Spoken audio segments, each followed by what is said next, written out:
Triple J's Next Crop. Presented by Home and Hosed. Hello Australia, my name is Vance, I'm from Adelaide. I'm a hip-hop artist. Been a hip-hop artist for about 10 years.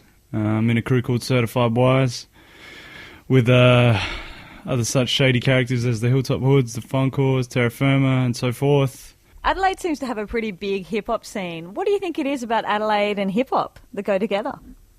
Adelaide has not only a pretty big hip-hop scene, but a pretty good hip-hop scene, and it's the water supply. I think there's something in the water that makes competent b-boys. I'm stealing that answer from the Hilltop Hoods, but... Is it a bit of a community? Yeah, it is a community. It's becoming a little bit more divided along lines, depending on, I guess, where your politics are at, where your agenda's at, and what you sound like. But I think that's also happening nationwide and probably in most other genres as well. But for the most part, I think it's pretty tight knit, and everybody seems to get it. We're all in it together. What's your agenda making hip hop, Vince?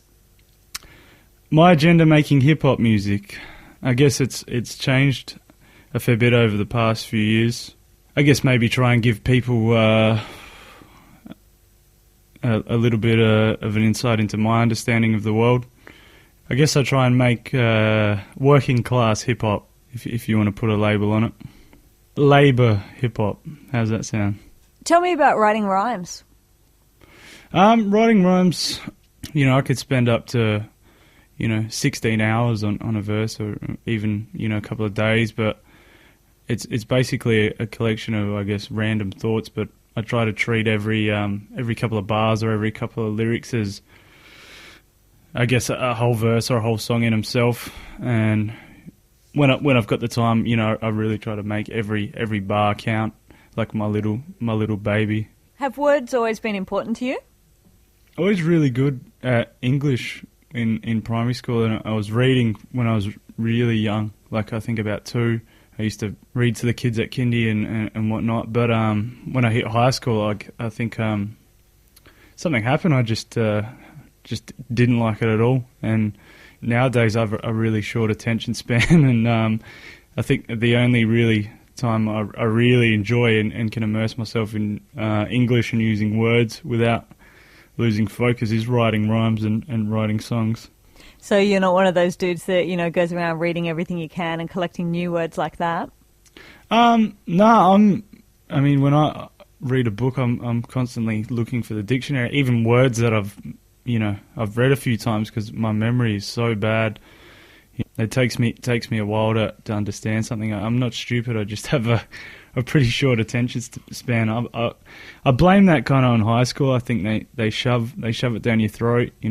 Something's obviously happened from when you're very young and real curious for knowledge and whatnot. And then I noticed a lot of kids, a lot of my friends, if they didn't drop out or get kicked out, they finish high school and don't want to learn anything else or pick up a book. It's kind of a drag. It's like a knee-jerk reaction to learning and knowledge. So I put that down to I guess the structure, the rigid structure, and maybe the hierarchy of high school. Yeah.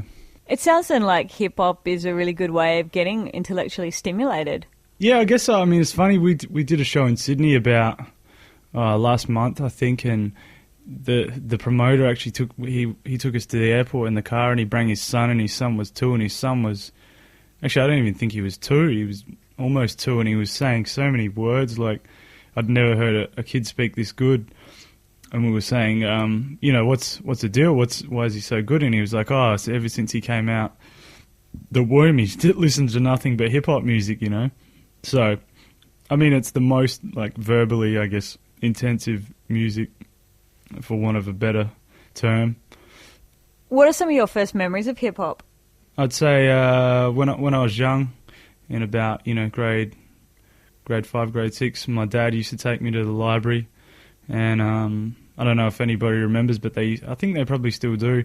They used to have, cassettes. They used to lend out cassette tapes to people, and I remember, looking at the rack and, of course, picking kind of the most dangerous looking thing I could get my hands on. I think that was Public Enemy at the time, with Chuck and Flav in the prison cell, you know. And that was I guess the first kind of album. I was really young, about 10, and I remember I just borrowed that over and over again. You know, I didn't have two kind of tape decks to tape it, but I mean that just got thrashed. And to this day, I mean, 15 years later, it's still probably my favourite album.